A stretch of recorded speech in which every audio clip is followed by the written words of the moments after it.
Hey guys, welcome to Objective 2.2, Consuming Types. Today's objectives cover boxing and unboxing a value type, converting between different types, and using the dynamic keyword.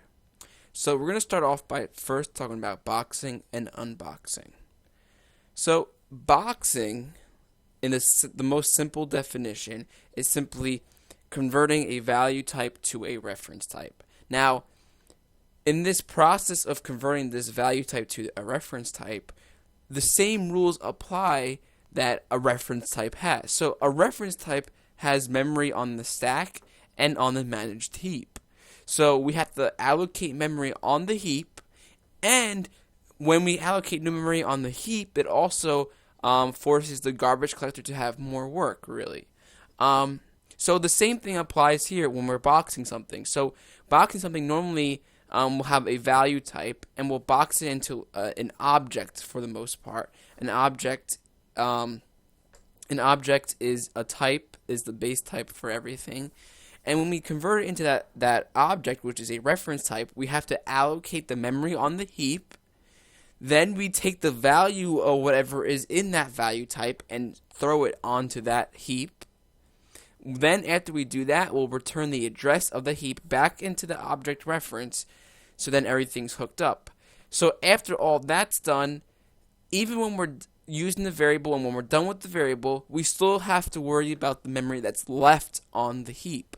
So that's where the garbage collector has extra work to do. So whenever we're boxing something, just remember that behind the scenes it's still allocating memory on the heap, and the garbage collector still has to clean it up, which does actually have a slight performance hit that is attached to that. So another thing to note is boxing it could be obvious. Sometimes it is obvious, and you'll see, okay, this is boxing, and boxing is occurring. But boxing can also be not as obvious, whereas boxing could be happening behind the scenes, and you may not even know. And I'll show you an example of where you may not even know boxing occurs, which it really does. So we're going to start off with the book, and the book first talks about the string.concat function.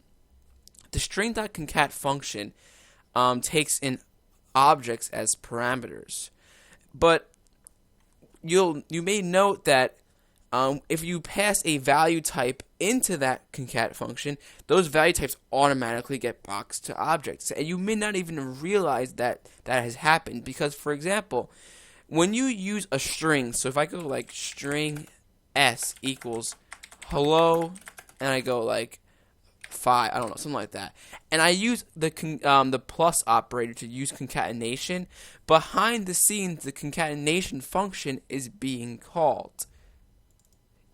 So I'll show you this example. I'm going to use what the book does. So the book has like a string, for example. They use the actual call to the string.concat. I'll show you like this because behind the scenes it still gets called like this. So I'll do string s equals to box or not box. Then they do then they put in a 42, and then they also put in a true. So we'll make our string, and we concatenated the true and the 42. The 42 is of type int32 or integer, and the true is of type bool. So out of all three of these, ask yourself, which ones are going to be boxed?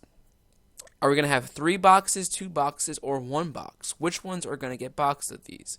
And the answer is we're going to have 2 boxes. And the reason is because a string, if you all think back to strings are not value types. Strings are reference types. So this directly derives from object, meaning it doesn't need to be boxed. It's already a reference type. It doesn't need to be boxed.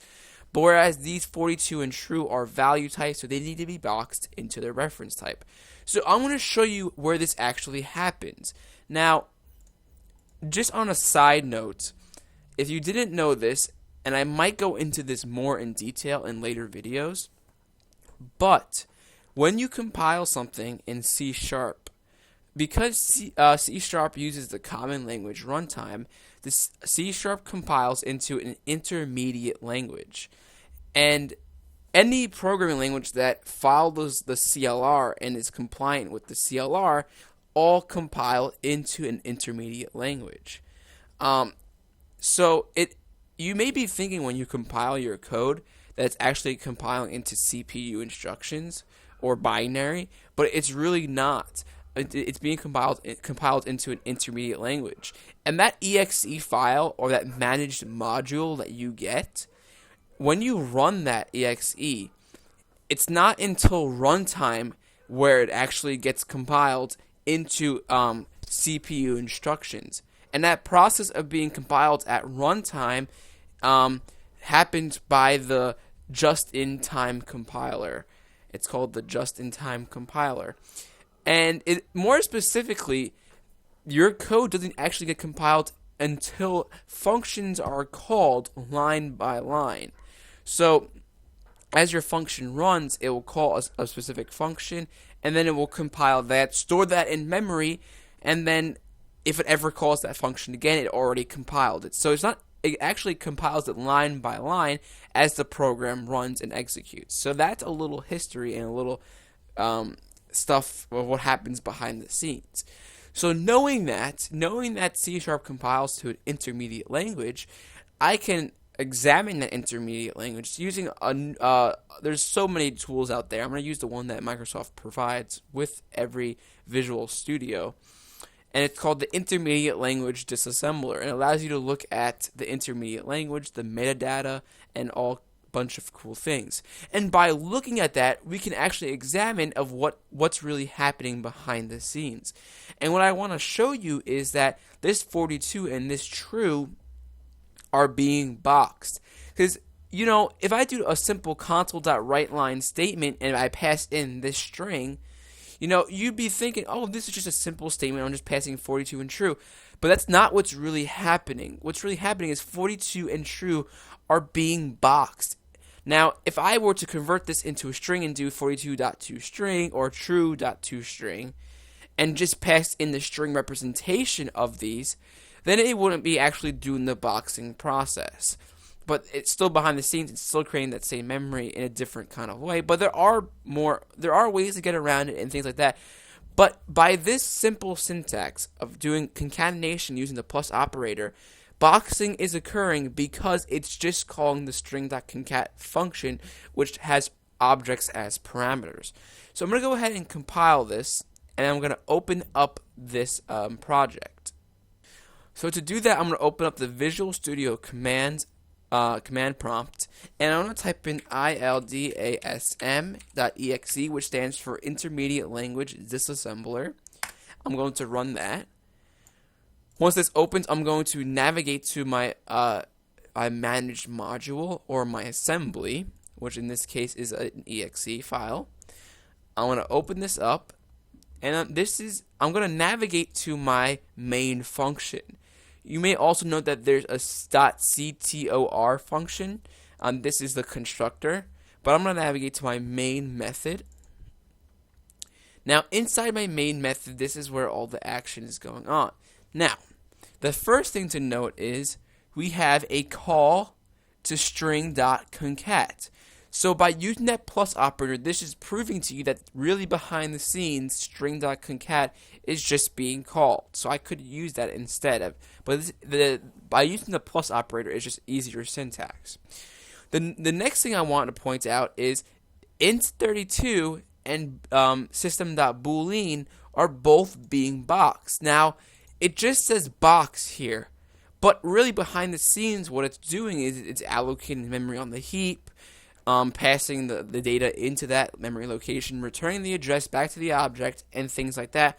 And also, by doing this box, we also have memory that's on the heap that needs to be garbage collected, which is a performance hit.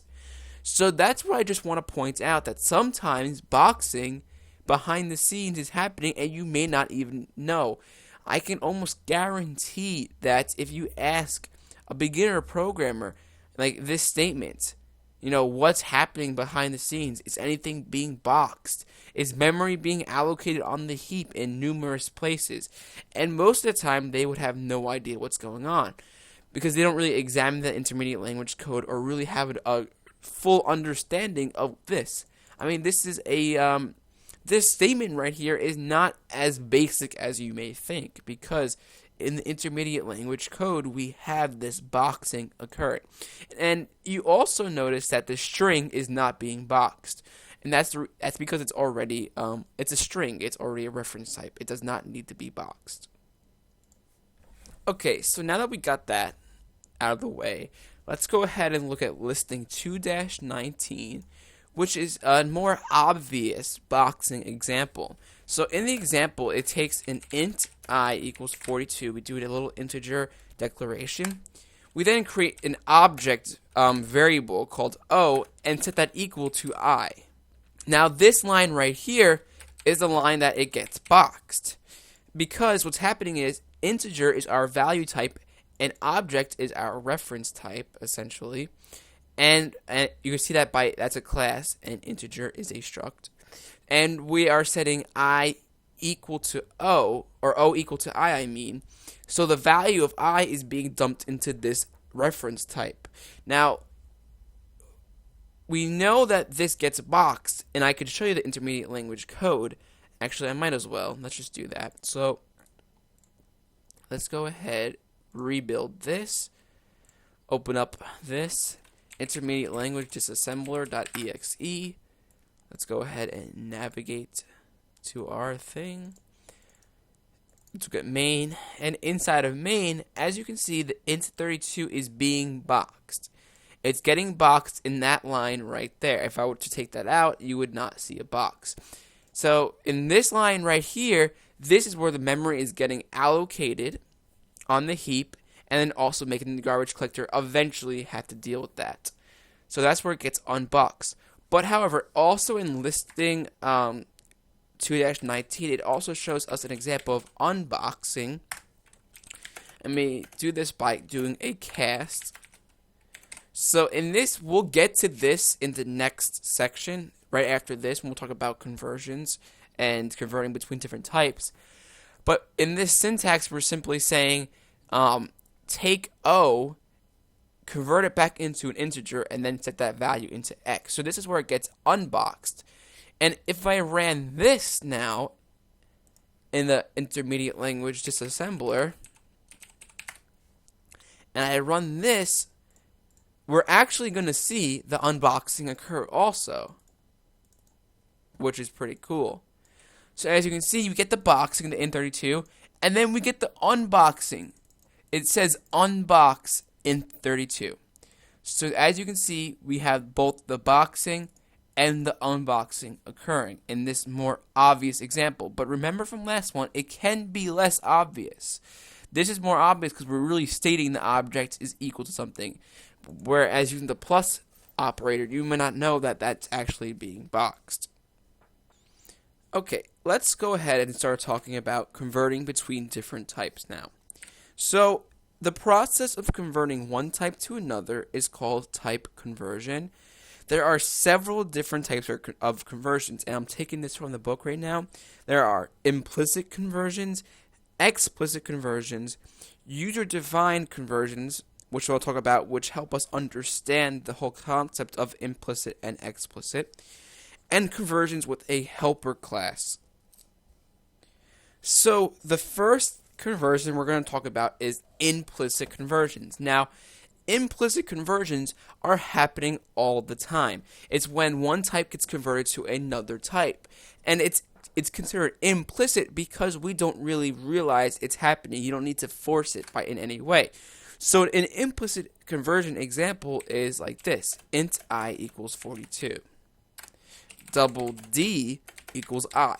See, in this example, we're going from an integer to a double without having to specify anything. It's converting automatically. And the reason why it's doing it automatically is because we are not losing any precision. If we don't lose any precision with a value type specifically, then the conversion will happen implicitly. Now, the reason why it's happening implicitly is really all because of Microsoft and how it defined it inside of the double class. And I will show you what I mean by this when we get to user-defined conversions. But if Microsoft really wanted to, they could make this have to be an explicit conversion. But they don't do that because they're trying to keep a standard that if you don't lose precision, there's no need to force it. So this is an implicit conversion of value types, since we're not losing precision. And what I mean by that is a 42, an integer, can hold whole numbers. A double can hold whole numbers and decimal numbers with a bigger range. So anything an integer could hold could always fit inside of a double. So we're never going to lose any precision or data. So that conversion is always going to be implicit, and it could automatically always fit into a double. Now, when we're talking about reference types, implicit conversions exist with that also. But implicit conversions that are from reference type exist when you are trying to convert from a reference type to one of its base types. So this works because when you convert from a reference type to a base type, it has the is a relationship in inheritance. And that is a relationship means that its child is a parent, or its derived class is its base class. And that's why it's implicit. So an example of this would be if I had a class called animal and a class called dog that inherited from animal. Now in this setup right here, if I said dog D equals new dog and then animal A equals D, we get an implicit conversion. As you see, we're going from one type to another, and we don't have to specify anything. So this is implicit because an animal, a dog is an animal. So an animal variable, which is this, can hold a reference to a dog without having any problems. Now, there are deeper problems with this that I'm not going to go into too much. For example, by doing this, the animal variable can only access things inside the dog that are derived from the animal. So, for example, if the animal had a public property called name, and the dog had a public function called bark, inside the animal reference, if I did a dot, I only have access to the name because I'm looking at the dog through the eyes of an animal. If I did d dot, then I have the bark and the name because that's the whole dog object. But just with the animal, I can only see the characteristics of dog through the eyes of an animal. Now, there is a way to get around this. And I could get around this by doing a casting, or doing a casting operation. This is going to lead me into the next topic, which is explicit conversions. And actually, I'm going to leave it like this, and then I'm going to do explicit conversions now. I'll get back to that. So anyway, like I said, the next thing is explicit conversions. Now, because I'm taking this from the book again, because the type safety of the C# language, the compiler protects you from all implicit conversions that are not safe. So what that means is, if there's an implicit conversion that is not safe, the C# compiler protects you from that by making you, well, at first it throws an error. And by throwing that error, it's protecting you, saying that something could happen wrong. Either we lose precision or something else. And an example of this is simply doing this. Double x equals 123.4.7. Int a equals x. Now we're going to get an error. And the reason we're getting that error is because that type safety that C# provides. The compiler is protecting us. It's throwing us an error at compile time saying we're going to have a problem. If the compiler didn't, we would be running into problems all the time at runtime. So the compiler is throwing us that error saying we cannot implicitly convert type double to int. And it says, are you missing an explicit conversion or a cast? So that's what we're up to now, explicit conversions. So an explicit conversion pretty much states that we say, we're telling the compiler, we understand that this is not safe and we could lose precision, but do it anyway. We're pretty much saying force the conversion. And by doing that, we use the cast operator. This is the cast operator, but we're saying cast it to an integer. So we're saying cast x to an integer, no matter what. I want it to be forced into an integer. Now, you may be asking yourself and saying, well, 1234.7 can't fit into an integer, so what happens? Does it round it? What does it do? And the answer is it simply slices it. It cuts off the decimal. So the value of a will be, if I do console.writeLine, it will be 1,234. The 0.7 just gets cut off. That's what C# does. So this is an explicit cast. Okay. Now, once again, explicit conversions also exist with reference types. Except they're a little bit more tricky. The book doesn't go into that much detail with this, and that's why I want to go into it slightly more so everyone understands. The book briefly goes over it, and it's very hard to understand, especially because there could be consequences if it's not performed correctly. So, let's say, for example, I had an animal. So, animal A equals new animal. And let's say I wanted to store this animal into a variable of dog. So, dog D equals A. We get an error. And the reason is because an animal is not a dog. A dog is an animal, but an animal is not a dog. So by doing this, as you can see, we get the same error, and we can see cannot implicitly convert type animal to dog. And an explicit conversion is necessary, or a cast. Now, you may be saying, oh, this is easy. Let me just cast it. And I'll be, okay, I'm going to cast this to a dog. Okay, the compiler is happy. Now, inside the book, this is all we get. We get an example like this. Except in the book, they hide you from this problem that can arise. Because in the books, they set the memory stream to an object, and then they cast that back to a memory stream. So the actual object was already a memory stream. That's why there was no problem. And I'll get to that, what I mean by that. But they don't show you this problem that can happen, that a lot of beginner programmers can run into the mistake of. Because the compiler said, oh, I need a cast. So I casted it, and the error went away. And they may be like, oh, okay, this is fine. It works now. But that beginner programmer isn't really thinking about what it really means. So if I run this program, boom, we get a crash.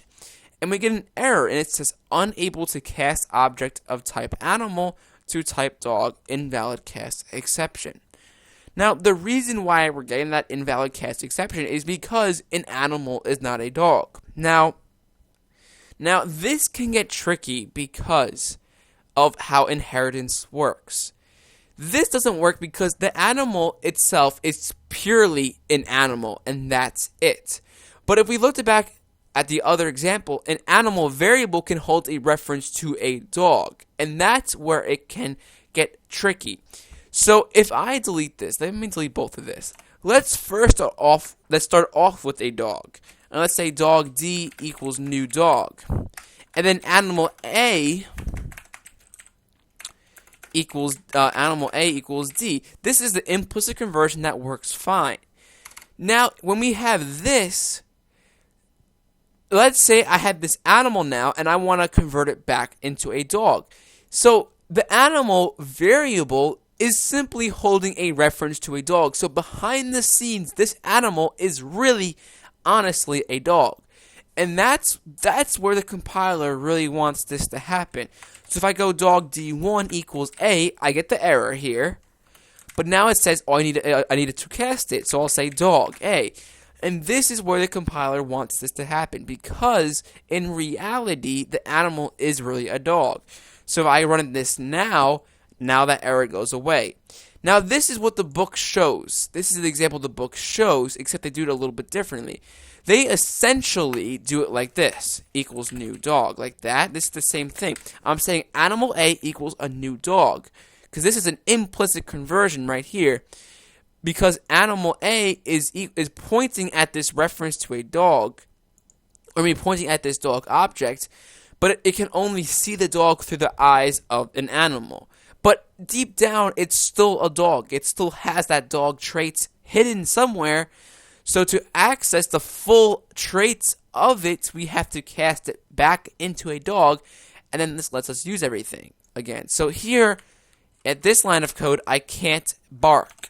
But at D1, I can bark, and that is the same exact object. But now it can bark by simply casting. So if I run this again, we don't have the error. Now, the book does it like this and makes it into an object, which is still completely fine because dog derives from object. A dog is an object. But when I go A this time, now I don't even have a name. The only functions I have are the ones that are coming from object. So even though object A is pointing at a dog, object A is a dog, I'm looking at the dog through the eyes of an object. So I only see the things that an object has.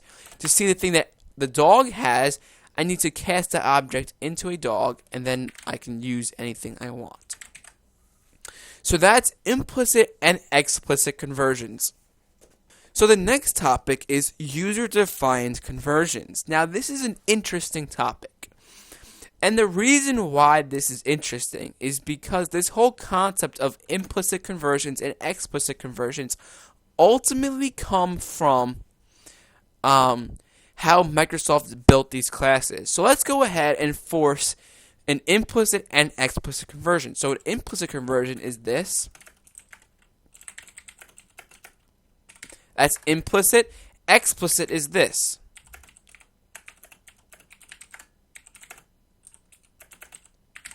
That's explicit, and now I get an error, so let me go ahead and do that cast.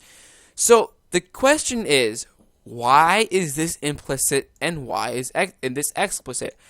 Couldn't hypothetically this be implicit also? Because I told you that they did that the compiler does this just to protect us. It just helps us out. So if we're the designers of this class, we could say, no, I want this to be implicit. And I'll show you how this happens using user-defined conversions. I'll first show you how Microsoft does it. So let's go ahead and examine Microsoft's code for the double struct. As you can see, it has a bunch of stuff. Actually, let me try. Wait, this is double. Oops. Let me try. I forget which one showed. Let me go to. Okay, this is where we can see it all. Okay. So pretty much this is the decimal class now. Very similar to the double. The reason why this is erroring because I need to put that in. So inside the decimal class, and this is what I'm going to get to showing you, we could see all the things that are built using this decimal. So inside of here, we see a bunch of things. We see parse functions, which we'll get to, which are our helpers. We see a bunch of things that Microsoft uses for this struct. Now, what I want to dive into are these lines right here. These are our conversions, which we'll define in a custom class.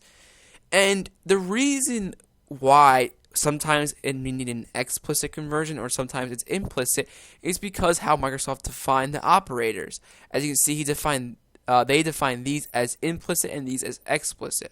So because these are explicit, they require the cast, and that's all the casting comes from. It comes from this. It comes from defining them in the class. And I'll show you more what I mean by this when we define our own. So what I want to do is I want to create the example that the book has. The book has this money class, and the job of this money class is to simply hold an amount of money. But they added these two conversion operators into it to show if we want to represent this type as a decimal or represent it as an integer. And how does that work?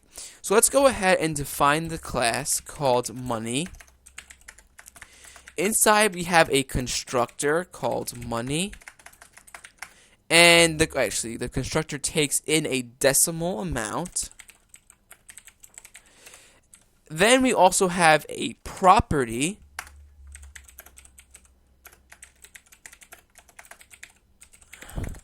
And then the constructor sets that property's amount equal to the amount that's passed into the constructor. That's the basics of the class. Then we start implementing the conversion operators. So let's do the first one. I'm going to type it out and then I'll explain what is going on.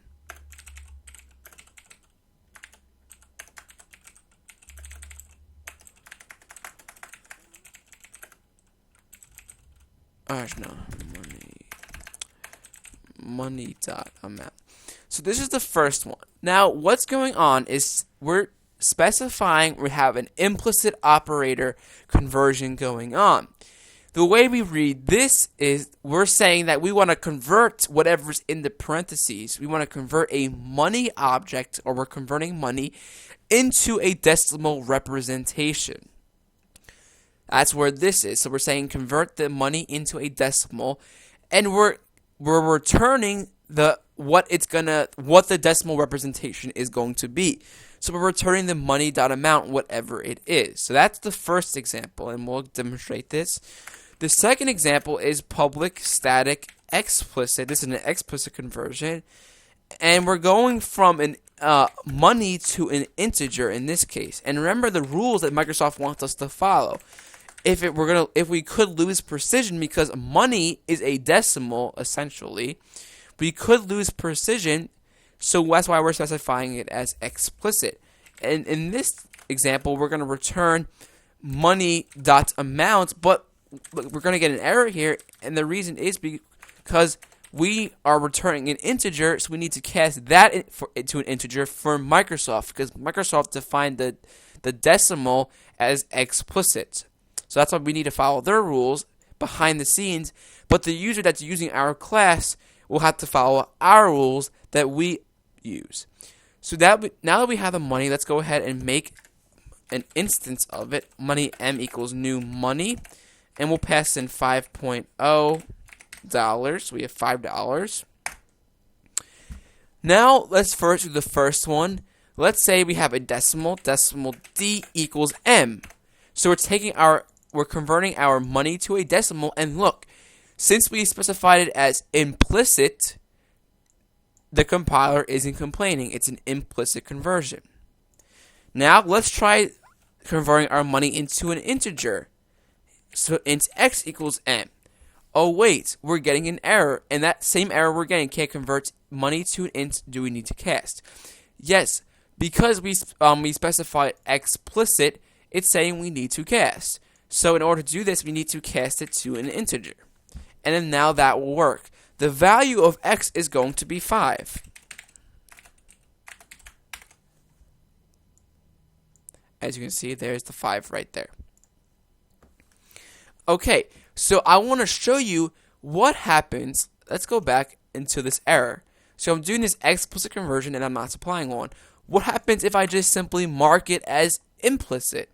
Everything will still work fine because I'm doing this explicit conversion behind the scenes, but I'm not going to follow Microsoft standards, and I'm just going to make it implicit. The error goes away, and now it's doing an implicit conversion from money to integer, and I'll still get the same result. If I do console.writeLine x and run this, I still get that 5 value right there. If I make it explicit again, the error will come back, and then I will have to cast. So this is user-defined conversions, and this is an example of implicit and explicit conversions. The next part is conversions with a helper class. Now, conversions with a helper class is what we saw before. For example, if we go into the decimal example again, the decimal has or even the double, we can go to actually integer. We can go to all these. They have helper functions. They have these parse and try parse functions. And these are examples of helper functions. Pretty much they're functions that do conversions for us. So parse functions allow us to convert strings into whatever type. So for example, let's say we had string s equals 5 in a string format. This is a string literal, and its string has a 5. If we wanted to convert this into an integer like this, we get an error. If you highlight this, cannot implicitly convert string to int. So a helper class that we can use that an integer has is the parse function. We can say int.parse s. Int.parse takes in a string and returns an int. So it takes in the string s and converts it to an int. So x is now an integer representation of it. And if you go console.writeLine x and display this, the 5 is displayed. So that's an example of a helper function. Okay, so I brought back the animal and dog, and the reason I did that is because before I move to the last section of this video, which is the dynamic keyword, which will be very quickly explained, I want to explain two keywords: the is and the as keywords.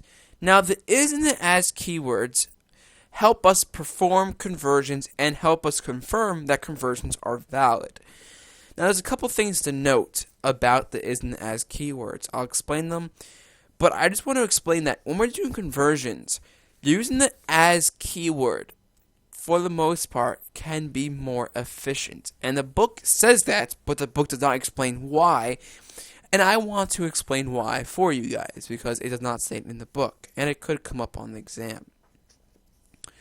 So let's first talk about the is keyword. The is keyword helps us confirm that a conversion is valid. For example, back in the example where we had to explicit convert, so we had the example with animal A equals new animal, dog D equals A. So here we need this explicit conversion. So that's where we go dog. Now we know that this makes the compiler happy, but we're going to get an invalid cast exception, as you can see, because an animal is not a dog. And behind the scenes, it can't convert this because it's not really a dog. We could fix this by making it a dog first, then storing that into an animal reference, and then casting it back. But how do we protect ourselves from this? A, we could do a try and catch that invalid cast exception, but that's kind of inefficient.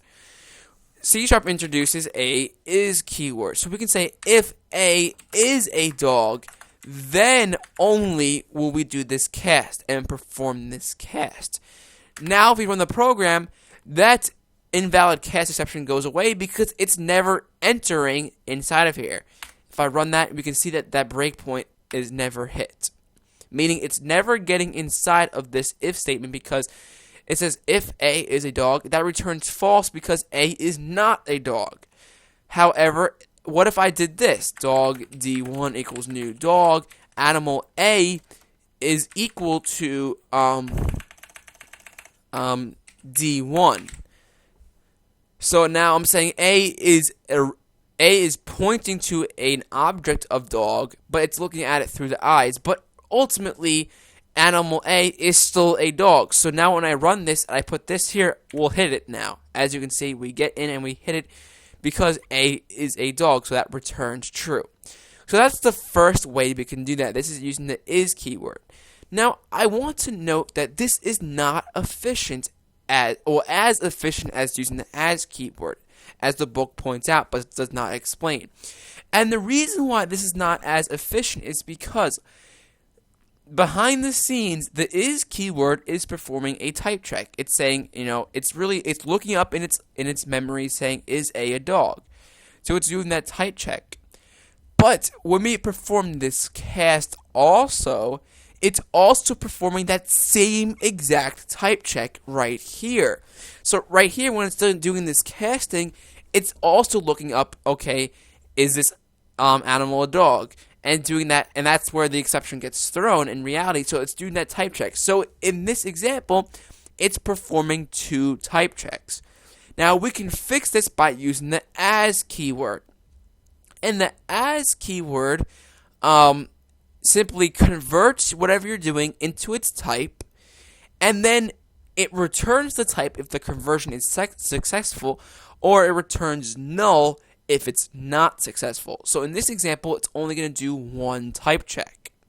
So if we go back to our other example, so without the first dog, so I just want this, animal A equals new animal. So we want to do this example. I'm going to say animal A equals new animal. Dog D equals A as a dog. And what's happening at this line of code is I'm saying take the animal and convert it to a dog, which this is the same line essentially here. Convert it to a dog. This is performing the cast. And if it can, assign that to D. If it can't, then set D equal to null. So inside of here now, all we have to do is check for if D is not equal to null. And then if D is not equal to null, then we can just start using D. So we can say D.bark, for example.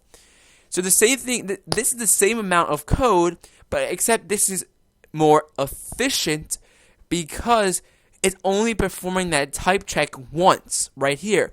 When it does the conversions, it performs that type check once right here. And then this if statement just checks if it's equal to null or not. It's not performing another type check. So this is more efficient because it only performs the type check once. So this is more efficient. If we run this, we'll see that this never gets inside of it because D is null. If I put the breakpoint there and run it, I can see that D is equal to null. So that's what happens behind the scenes with that. So that is the confirming that a conversion is valid. The last part of this lesson is the dynamic keyword. I'm going to just briefly go over what this is, because once you understand it, that's all you need to understand. So let me go ahead and delete this. So the dynamic keyword essentially is a keyword that makes C# into a weak language or a weakly typed system. When we use the dynamic keyword, we go from that statically typed and strong language to a weakly typed language when we're using that keyword. And what that means is that we won't do the type checking at compile time, rather we'll do it at runtime. So for example, dynamic T equals hello. T, right now, the compiler has no idea what type T is. As you can see, if I do T dot, it says dynamic expression, the operation will be resolved at runtime. It has no idea that T is a string. So it doesn't know, the IntelliSense doesn't know what to do because it doesn't know what type it is. At runtime, it won't know what type it is, but right now it doesn't, because I can go dynamic x equals 5, and that's an integer right now. But it doesn't actually know it until runtime. And by doing this, I could also do things like this. I can say console.writeLine t.toString. Now, I'm not going to get an error because it doesn't know if toString really exists. It will at runtime, but right now it doesn't. So it's trusting me. It's trusting me that the toString function really does exist. If I run this, we can see that the hello is displayed. If I were to maybe delete the G by accident, I don't get a compile error because it doesn't know yet. But at runtime, I'll get this runtime error because toString does not exist. But it trusts me and says toString exists, and it calls that function blindly, and indeed it does exist. So that's the dynamic keyword. This is used in different places. Like one use of this is using the Office automation APIs. There's a bunch of uses for it in there.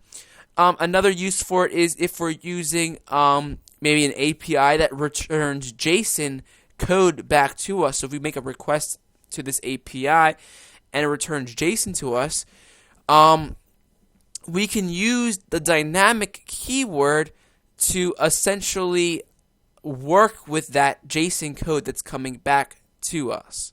So the dynamic keyword, if you understand that, you understand a dynamic keyword. You can look in the chapter for some uses of it, but that's pretty much it. So that's it for this lesson. I'm trying to keep it as short as possible, but trying to still go over everything and trying to get you guys the most out of this. So that's it. Thank you for watching, and be sure to stay tuned for the next lesson, which is Objective 2.3.